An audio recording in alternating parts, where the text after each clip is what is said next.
Wait, now what did you just say? Okay, they got 5, like David and Goliath, they got 5 smooth stones. And David had a sling. The only thing that David had is a sling. And he swing and put the stone in the sling, swing and swing them, float it in, hit Goliath. And did Goliath get up and beat him up?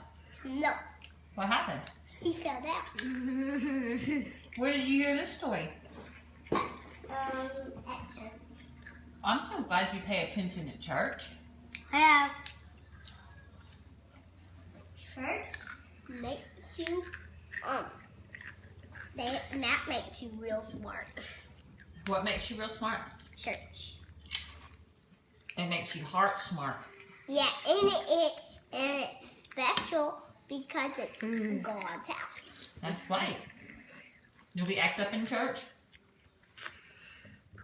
And what happens if you act up in church? Oh, that's not fun. How? I'd rather hear stories about David and Goliath than be in timeout. Hey, I want some more chips.